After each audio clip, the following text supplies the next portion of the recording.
Welcome to Knowledge Hunt. In our previous video, we discussed about scanf function. We also discussed the syntax of scanf function.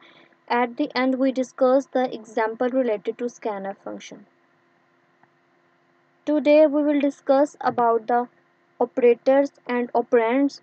We also discuss what is expression, and at the end, we will briefly discuss the types of operators. Operator. An operator is a symbol that represents some action that is performed on data. Operator हमारे पास एक symbol है जो उस action को show करता है जो एक data पर perform हो रहा होता है.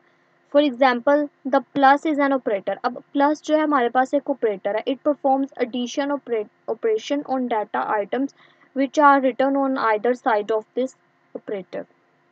अब plus हमारे पास जो है वो एक operator है और ये data items पर addition का operation perform करता है. Operand.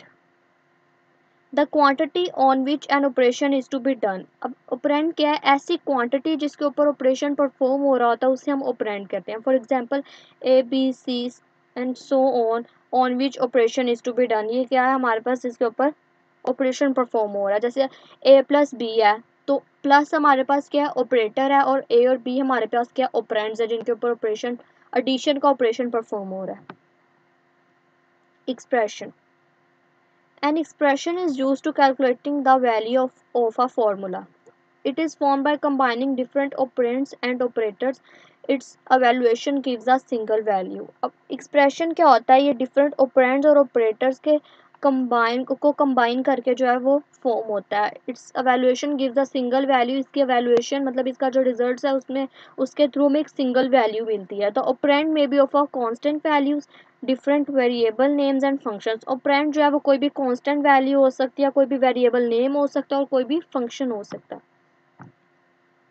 For example, to calculate the volume of a box with sides A, B and C, the expression is written as. अब हम लोगों ने एक बॉक्स का वॉल्यूम जो है वो कैलकुलेट करना है, हमें उसकी तीन साइड्स दी हुई है A, B एंड C. तो एक्सप्रेशन को हम कैसे लिखेंगे? A multiply by B multiply by C, where A B C are variable names. अब हमारे पास ए बी सी क्या है? एक वेरिएबल नेम्स और इनको हम क्या कहते हैं? ऑपरेंड्स कहते हैं जिनके ऊपर ऑपरेशन परफॉर्म हो रहा है. The multiplication sign is called operator. अब मल्टीप्लिकेशन साइन हमारे पास क्या है? इसको हम ऑपरेटर कहते हैं. अब the combination of operands and operators makes an expression. एक ऑपरेटर और ऑपरेंड्स के कॉम्बिनेशन को क्या कहते हैं? हम एक्सप्रेशन कहते हैं. वो ऑपरेटर और ऑपरेंड्स जो है वो एक एक्सप्रेशन बनाते हैं मिलकर.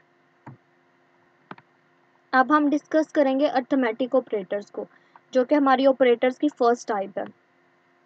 The arithmetic operators are the symbols. Arithmetic operators symbols होते हैं that are use to represent arithmetic operations. वो किस लिए यूज होते हैं? अर्थमेटिक ऑपरेशंस को रिप्रेजेंट करने के लिए. These are use in arithmetic expression. अब अर्थमेटिक ऑपरेटर्स को हम किस में यूज करते हैं? अर्थमेटिक एक्सप्रेशंस में यूज करते हैं. अब हमारे पास कुछ अर्थमेटिक ऑपरेटर्स यहाँ पर लिखे हुए हैं, अब हम उनको डिस्कस करते हैं. सबसे पहले addition. This operator is use to add two operands. ये ऑपरेटर किस लिए यूज होता है? दो ऑपरेंड्स को ऐड करने के लिए. नेक्स्ट हमारे पास है सब्ट्रैक्शन. ये किस लिए यूज होता है? दो ऑपरेंड्स को सब्ट्रैक्ट करने के लिए. मल्टीप्लिकेशन. मल्टीप्लिकेशन किस लिए यूज होता है? दो ऑपरेंड्स को मल्टीप्लाई करने के लिए. And division. Divide two operands and give the quotient as the answer. ये दो ऑपरेंड्स को डिवाइड करता है.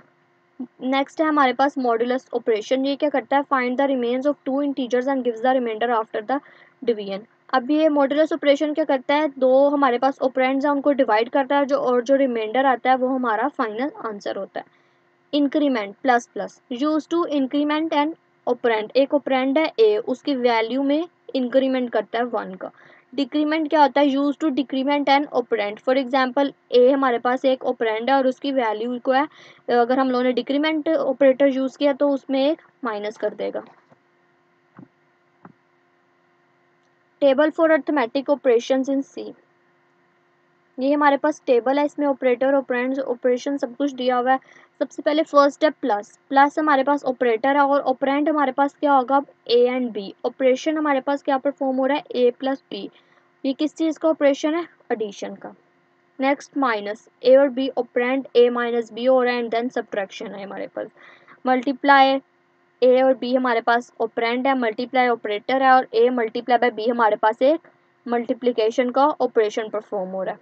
देन डिवीजन, उसके बाद हमारे पास आएगा मॉडुलस। मॉडुलस में क्या है, ए और बी हमारे पास ऑपरेंड्स हैं और ए मॉडुलस बी एक ऑपरेशन परफॉर्म हो रहा है। Modulus operator to find the remainder when two integral digits are divided. जब हम दो इंटेग्रल डिजिट्स को डिवाइड करते हैं तो जो हमारे पास रिमाइंडर आता है वो हमारे पास मॉडुलस होता है।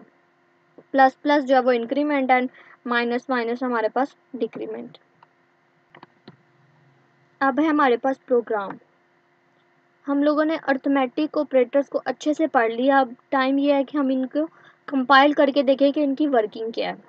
अब हम लोग यहाँ पर एक प्रोग्राम जो है उसको कंपाइल करेंगे। Write a program to perform the arithmetic operations by using all arithmetic operators, also print the results on the screen. अब हम लोगों ने एक ऐसा प्रोग्राम परफॉर्म करना है जिसमें सारे अर्थमेटिक ऑपरेटर्स जो हैं वो यूज़ हो रहे हों। अब हम अपने कंपाइलर पर आ चुके हैं। यहाँ पर हम अपना प्रोग्राम नंबर 1 जो है उसको परफॉर्म करेंगे, जो है अर्थमेटिक ऑपरेटर्स का। सबसे पहले हम हेडर फाइल्स को इंक्लूड करेंगे। हैश इंक्लूड stdio.h, ये स्टैंडर्ड इनपुट एंड आउटपुट की हेडर फाइल है। हैश इंक्लूड conio.h,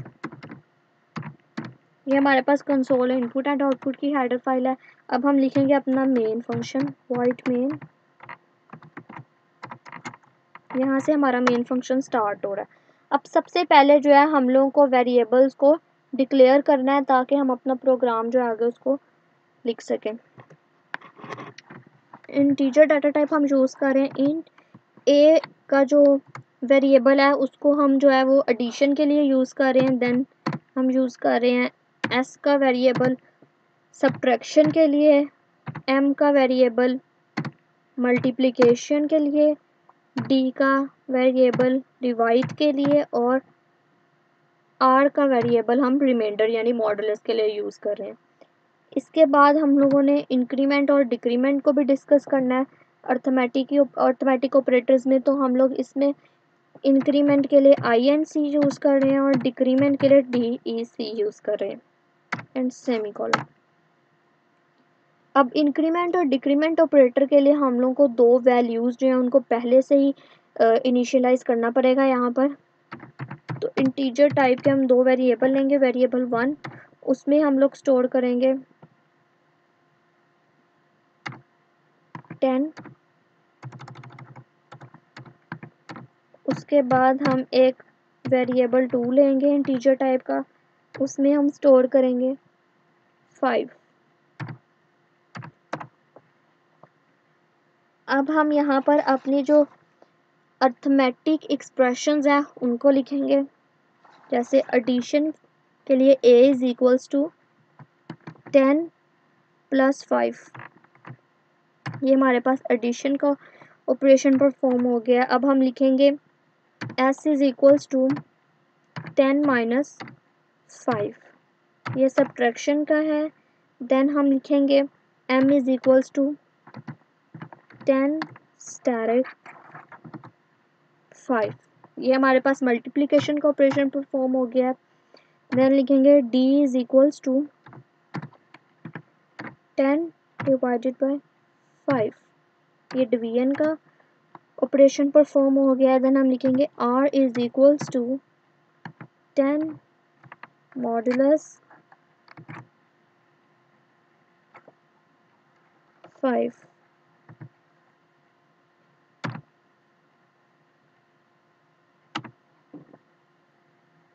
अब हम परफॉर्म करेंगे इंक्रीमेंट ऑपरेटर को। INC is equals to plus plus variable 1, ये क्या करेगा, हमारे वेरिएबल 1 की जो वैल्यू है उसमें 1 का इंक्रीमेंट कर देगा। उसके बाद डिक्रीमेंट को परफॉर्म करेंगे। Decrement is equals to minus minus variable 2, ये क्या करेगा, हमारा जो वेरिएबल 2 है उसकी वैल्यू में 1 का डिक्रीमेंट कर देगा। अब हमने अपनी वैल्यूज़ को जो है वो 1 बाय 1 करके सारी वैल्यूज़ को प्रिंट भी करवाना है अपनी स्क्रीन पर। वो हम कैसे करेंगे, प्रिंटफ का फंक्शन यूज़ करेंगे printf। यहाँ पर हम लिखेंगे एडिशन, इसके आगे जो है हमारे पास एडिशन की वैल्यू प्रिंट हो जाएगी। परसेंटेज डी जो है वो इंटीजर टाइप का के लिए यूज़ हो रहा है फॉर्मेट स्पेसिफायर। बैकस्लैश एन का एस्केप सीक्वेंस हम यूज़ करेंगे, जो क्या करेगा, हमें एडिशन की वैल्यू प्रिंट करने के बाद वो हमें नेक्स्ट लाइन में ले जाएगा, ताकि जो हमारे नेक्स्ट स्टेटमेंट्स हैं वो नेक्स्ट लाइन में प्रिंट हो। यहाँ पर हम अपने डबल कोटेशन मार्क्स को क्लोज करेंगे, कोमा। यहाँ पर हमने किसकी वैल्यू को प्रिंट करना है, एडिशन की। तो एडिशन में हमारे पास वेरिएबल कौन सा है, ए, तो यहाँ हम लिखेंगे ए। लास्ट में हमारे पास सेमीकोलन। नेक्स्ट इसी तरह हम सारे अपने ऑपरेशंस के लिए लिख लेंगे। नेक्स्ट हमारे पास subtraction equal percentage D backslash N, ताकि नेक्स्ट लाइन में चला जाए हमारा कर्सर, कोमा एस। एस जो है हमारा वेरिएबल है, और लास्ट में सेमीकोलन। नेक्स्ट हम लिखेंगे प्रिंटफ मल्टीप्लिकेशन के लिए। अब हम लिखेंगे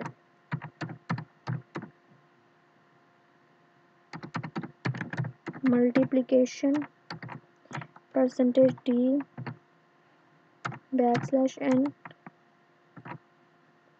कोमा। यहाँ पर हम लिखेंगे मल्टीप्लिकेशन के हम लोगों ने m का वेरिएबल यूज़ किया, ब्रैकेट क्लोज, प्रिंटफ। अब हम लोग लिखेंगे डिवीजन के लिए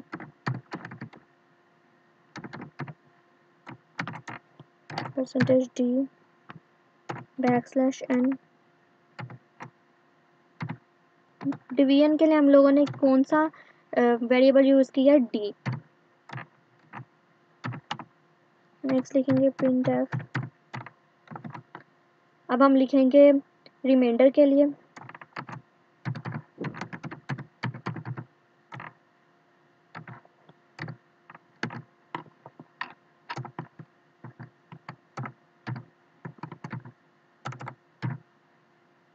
बैकस्लैश एन। रिमाइंडर के लिए हम लोगों ने आर का वेरिएबल यूज़ किया, यहाँ पर ब्रैकेट क्लोज और लास्ट में सेमीकोलन। नेक्स्ट हम जल्दी से लिख लेंगे प्रिंटफ इंक्रीमेंट के लिए increment percentage T backslash N, ताकि नेक्स्ट लाइन में चला जाए। और इंक्रीमेंट का INC का हमने यूज़ किया वेरिएबल। नेक्स्ट हम जल्दी से लिख लेंगे प्रिंटफ डिक्रीमेंट के लिए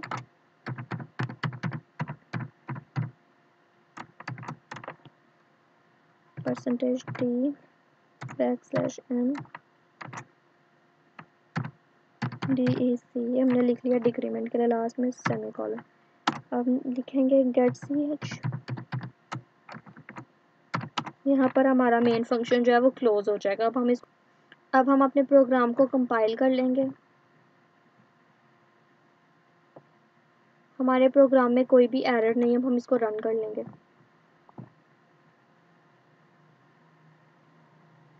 सबसे पहले हमारे पास एडिशन की वैल्यू आई है, जो थी हम लोगों ने एक्सप्रेशन क्या लिखी थी, 10 + 5। तो एडिशन का आंसर हमारे पास 15 आया है। सब्ट्रैक्शन का आंसर 10 - 5 हमारे पास 5 आया है।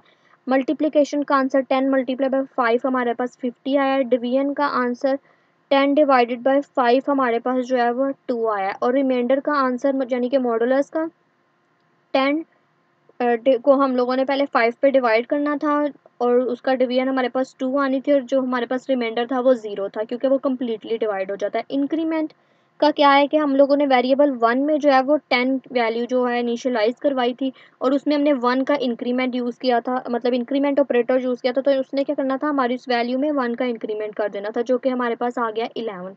एंड देन डिक्रीमेंट ऑपरेटर जो है वो यूज़ हुआ, उसमें हम लोगों ने वेरिएबल 2 में हम लोगों ने डिक्रीमेंट करवाया था। वेरिएबल 2 की वैल्यू हम लोगों ने 5 इनिशियलाइज करवाई थी, और डिक्रीमेंट के बाद वो हमारे पास 4 आ गई है।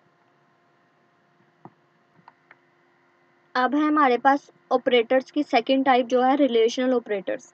अब हम पढ़ेंगे रिलेशनल ऑपरेटर्स होते क्या हैं।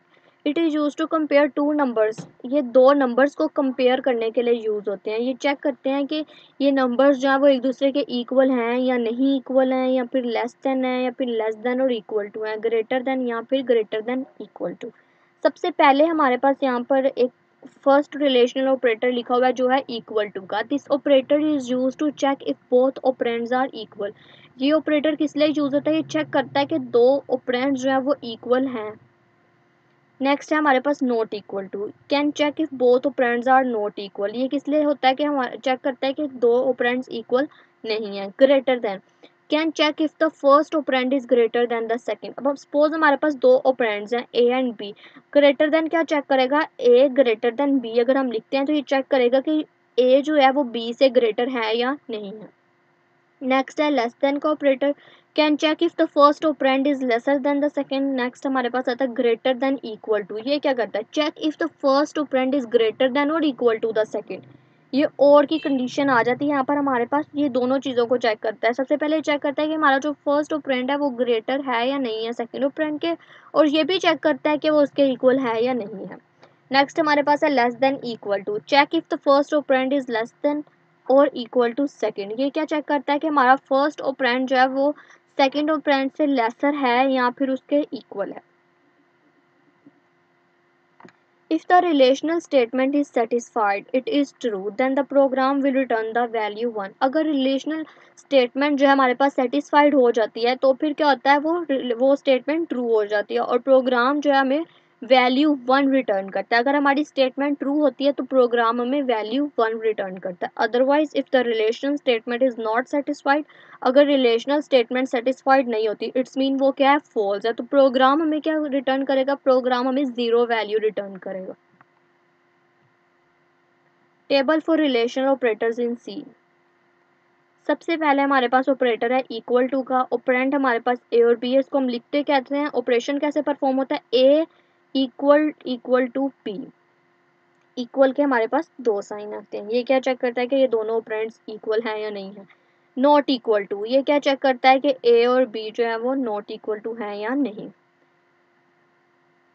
ग्रेटर देन ऑपरेटर, इसमें हमारे पास ऑपरेंड्स ए बी और ये क्या चेक कर रहा है? ए ग्रेटर है बी से या नहीं। लेस देन, ऑपरेंड्स हमारे पास ए और बी हैं और ये ए लेस देन बी, क्या चेक कर रहा है कि हमारे पास ए जो है वो बी से लेस है या नहीं है। Less than greater than equal to, ये क्या चेक कर रहा है? ए हम बी से बड़ा है या उसके इक्वल है। लेस देन इक्वल टू, ये क्या चेक कर रहा है कि ए जो है वो बी से लेसर है या उसके इक्वल है। For example, if x is equals to 10, y is equals to 20 and z is equals to 5, then find out the output of the following relational expression। अब हमारे पास तीन वैल्यूज दी हुई हैं, x की 10 है, y की 20 एंड z की 5 है। अब हम लोगों ने यहाँ पे रिलेशनल एक्सप्रेशंस भी दी हुई हैं और आउटपुट रिटर्न भी लिखी हुई है। हम लोगों ने जो है ना इसको देखना है, इसको चेक करना है कि ये जो रिलेशनल एक्सप्रेशन है इसके आंसर जो है वो कैसे आए हुए हैं। सबसे पहले हमारे पास फर्स्ट रिलेशनल एक्सप्रेशन क्या लिखी हुई है? x greater than y। ये अब हमने देखना है कंडीशन ट्रू आ रही है या नहीं आ रही है। हमारे पास ये एक्सप्रेशन x की वैल्यू 10 है और y की 20 है, 10 ग्रेटर देन 20, तो ये हमारे पास फॉल्स हो जाती है बिकॉज 10 जो है वो 20 से छोटा है। तो ये वाली स्टेटमेंट हमारे पास फॉल्स है, तो हमारा आंसर फॉल्स आ जाएगा। नेक्स्ट है हमारे पास y less than z, it's mean 20 less than 10, तो ये हमारे पास फॉल्स हो जाती है। थर्ड एक्सप्रेशन है हमारे पास y not equal to x, 20 not equal to 10, so it's mean ये हमारे पास कंडीशन ट्रू आ रही है क्योंकि 20 जो है वो 10 के इक्वल नहीं है।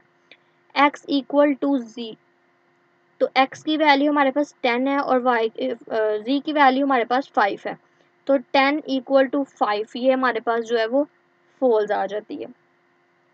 z greater than equal to y, z greater और इक्वल टू y। अब हमने इसको कैसे देखना है? z की हमारी वैल्यू 5 है और y की जो है वो 20 है। 5 जो है वो ग्रेटर देन और इक्वल टू 20 नहीं है, ना ही 5 जो है वो 20 से बड़ा है और ना ही 5 जो है वो 20 के इक्वल है, तो इट्स मीन हमारी एक्सप्रेशन जो है वो फॉल्स है। अब हम प्रोग्राम परफॉर्म करेंगे। Write a program to perform the relational operations by using all relational operators also print the results on the screen. अब हम रिलेशनल ऑपरेटर्स को यूज़ करके रिलेशनल ऑपरेशंस परफॉर्म करेंगे और हम अपनी मॉनिटर स्क्रीन पर जो है उसकी आउटपुट को शो करेंगे। अब हम अपने कंपाइलर पर आ चुके हैं। यहाँ पर अब हम लोगों ने अपने रिलेशनल ऑपरेटर्स को जो है वो यूज़ करते हुए रिलेशनल ऑपरेशंस को परफॉर्म करना है। सबसे पहले हम अपनी हेडर फाइल्स को इंक्लूड कर लेंगे, हैश इंक्लूड stdio.h। ये हमारे पास स्टैंडर्ड इनपुट एंड आउटपुट की हेडर फाइल है। उसके बाद हम दूसरी हेडर फाइल को इंक्लूड करेंगे conio.h। ये हमारे पास कंसोल इनपुट एंड आउटपुट की हेडर फाइल है। अब हम लिखेंगे अपना मेन फंक्शन वाइट मेन। यहाँ से हमारा मेन फंक्शन स्टार्ट होगा। सबसे पहले जो है हम लोगों ने वेरिएबल्स को इनिशियलाइज करवाना है। उनको हम लोगों ने यहाँ पर वैल्यूज़ इनिशियलाइज करवानी है। सबसे पहले इंटीजर टाइप की वैल्यूज़ को हम इनिशियलाइज करवाते हैं। a इज़ इक्वल्स टू 10 हम लिखेंगे, b is equals to 10 and c is equals to 20। हमने यहाँ पर 3 वैल्यूज़ इनिशियलाइज करवा दी हैं। अब हम लोगों ने यहाँ पर परफॉर्म करने हैं रिलेशनल ऑपरेटर्स। तो वो हम कैसे परफॉर्म करेंगे? सिंपली हम लिखेंगे प्रिंट एफ, इसके अंदर ही हम अपना ऑपरेशन जो है वो परफॉर्म करवा लेंगे। The output of equal to operator is, यहाँ पर हम लिखेंगे %d जो कि इंटीजर के लिए यूज़ हो रहा है और डबल कोटेशन मार्क्स हमारे क्लोज हो जाएंगे, कोमा। अब यहाँ पर हम क्या लिखेंगे? यहाँ पर हम वो लिखेंगे जो हमने ऑपरेशन को परफॉर्म करना है, a इक्वल टू b। इस ऑपरेशन को परफॉर्म करना है, ये हम यहाँ पर लिखेंगे। नेक्स्ट हम लिखेंगे प्रिंट एफ नेक्स्ट ऑपरेटर के लिए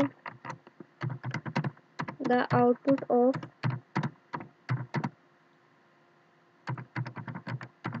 ग्रेटर देन ऑपरेटर इज, यहाँ हम लिखेंगे %d, कोमा। उसके बाद हम लिखेंगे यहाँ पर जो हमने ग्रेटर देन का ऑपरेटर को ग्रेटर देन के ऑपरेटर को यूज़ करते हुए हम लोगों ने एक एक्सप्रेशन जो है उसको सॉल्व करना है। सबसे पहले a ग्रेटर देन b, ये हमारे पास क्या है? एक एक्सप्रेशन आ गई है।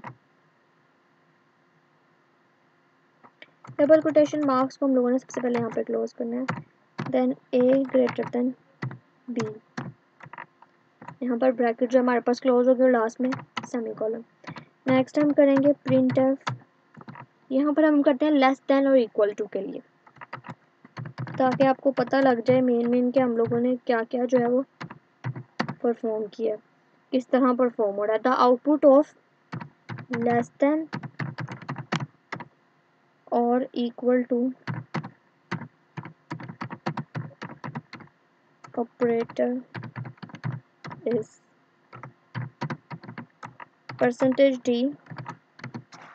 यहाँ पर ब्रैकेट हमारे पास यहाँ पर जो है वो क्लोज हो जाएंगे, double quotation marks, comma, a less than equal to c।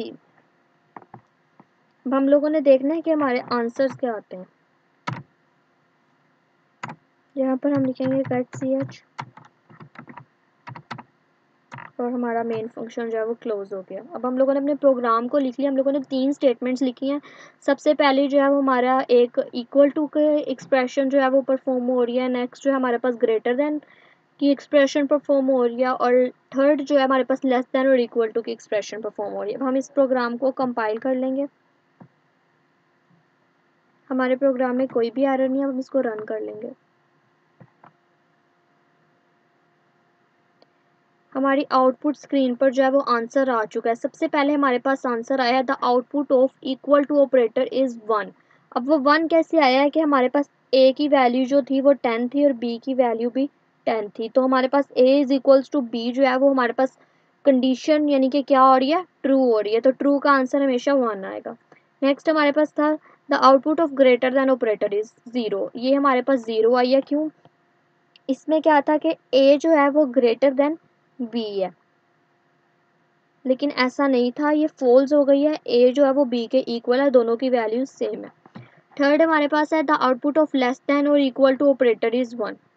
अब ये कैसे आई है, लेस देन और इक्वल टू था तो it's mean A less than और इक्वल टू सी था, तो ए की वैल्यू हमारे पास 10 थी और सी की वैल्यू 20 थी, तो ए लेस देन और इक्वल टू 20, तो हमारे पास ए लेस देन जो है वो 20 वाली जो है वो ट्रू हो रही है, इसलिए हमारे पास आंसर जो है वो 1 आ गया। अब हम पढ़ेंगे ऑपरेटर्स की थर्ड टाइप को, जो है लॉजिकल ऑपरेटर्स। लॉजिकल ऑपरेटर्स क्या होते हैं?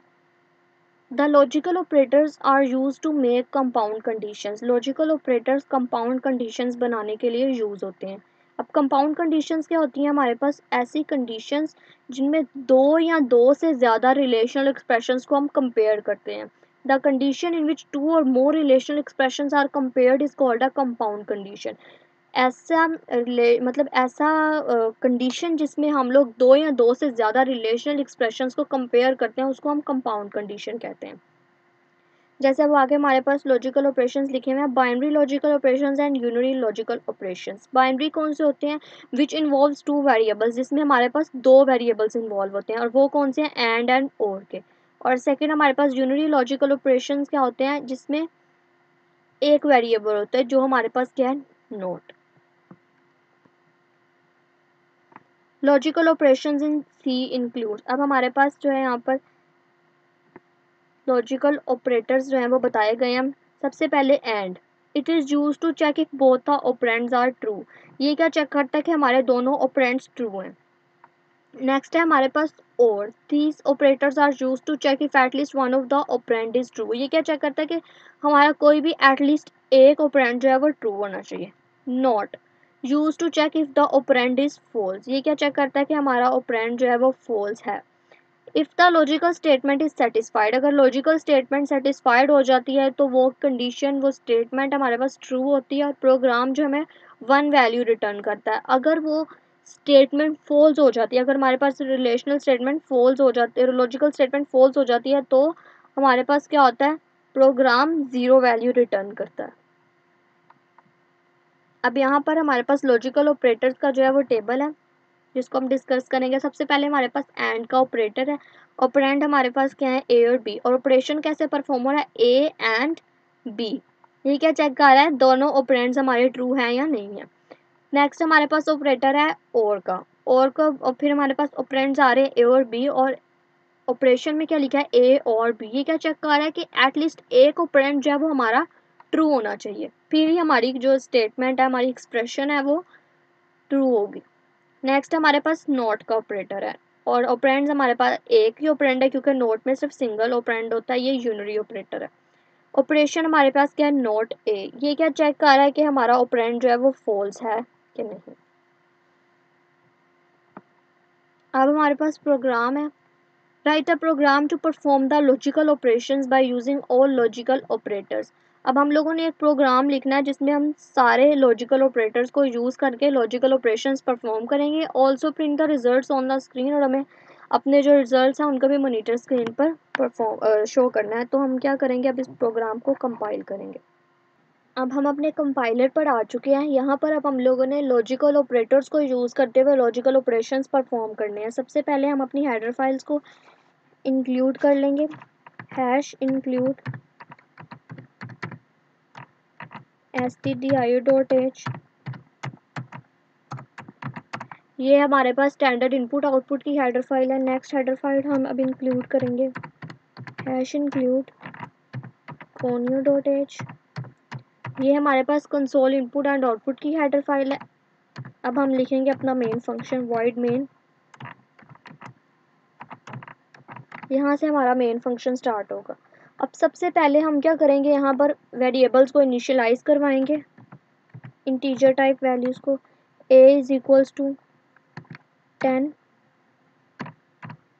b is equals to 15, c is equals to 10। यहाँ पर अब हम एक और वेरिएबल को डिक्लेयर कर रहे हैं जिसमें हम अपनी वैल्यू को स्टोर कर रहे हैं आंसर के नाम से and semicolon.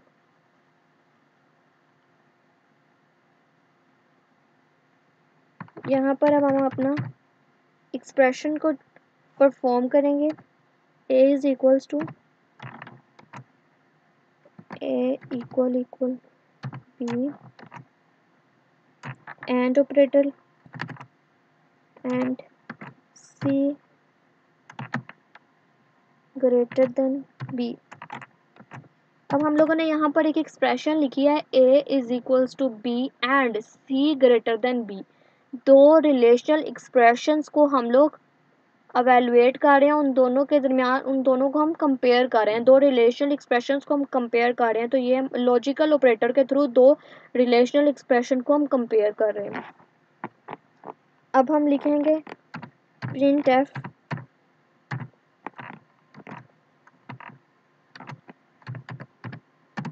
the output of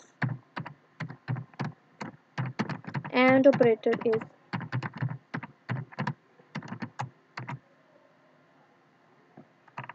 percentage d। यहाँ पर हमारे पास अब लिखेंगे हम \n ताकि हमारा नेक्स्ट लाइन में चले जाए कर्सर, कोमा हमने यहाँ पे किस वेरिएबल का आंसर को शो करना है, आंसर नेम का हमारे पास वेरिएबल है, ब्रैकेट क्लोज और सेमीकोलन। नेक्स्ट हम लिखेंगे फिर से आंसर इज इक्वल्स टू, यहाँ पे हम एक और एक्सप्रेशन लिखेंगे और के लिए, और ऑपरेटर के लिए a इक्वल b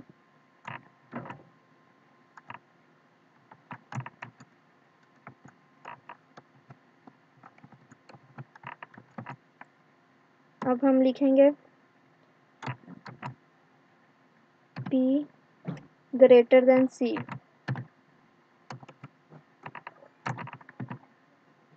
यहाँ पर ब्रैकेट क्लोज सेमीकोलन। नेक्स्ट हम प्रिंट कर देंगे printf the output of or operator is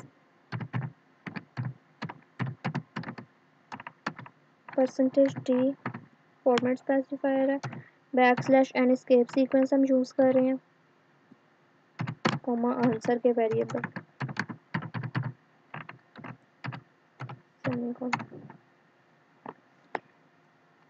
get ch।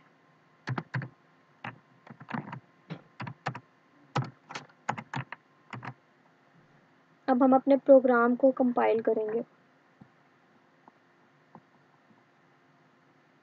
हमारे पास कोई भी एरर नहीं है, हम इसको रन कर लेंगे। आंसर हमारे पास क्या है, the output of and operator is 0 and the output of or operator is 1। हमारा क्वेश्चन क्या था कि a की वैल्यू 10 है, b की 15 है और c की 10 है।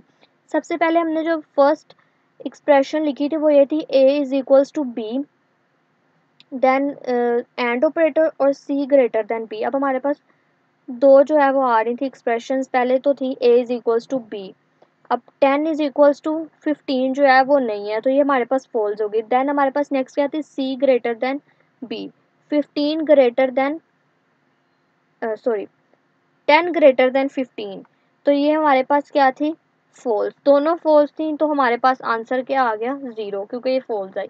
नेक्स्ट हमारे पास है the output of or operator is 1। इसमें क्या था कि हम लोगों ने लिखा था कि a is equals to b और operator b greater than c। अब a जो है वो b के इक्वल नहीं है क्योंकि 10 जो है वो 15 के इक्वल नहीं होता। नेक्स्ट थी b greater than c, 15 greater than c, 15 greater than 10, तो ये हमारे पास क्या और थी, ट्रू। अब और ऑपरेटर में हमारे पास क्या होता है कि कोई सी भी एक अगर ट्रू हो जाती है ना तो हमारा आंसर जो है वो ट्रू आएगा, विच इज़ 1। आई होप आपको मेरा आज का लेक्चर समझ आ गया होगा। अगर आपको फिर भी कोई कन्फ्यूजन है तो आप मुझसे कमेंट सेक्शन में पूछ सकते हैं। और अगर आपको मेरी वीडियो अच्छी लगी है तो प्लीज़ इसे लाइक भी कीजिएगा और मेरी वीडियो को शेयर भी कीजिएगा और मेरे चैनल को सब्सक्राइब भी कीजिएगा ताकि आप मेरी अपकमिंग वीडियोस को देख सकें। आज के लिए बस इतना ही, अब मिलते हैं अपनी नेक्स्ट वीडियो में, तब तक के लिए अल्लाह हाफिज़।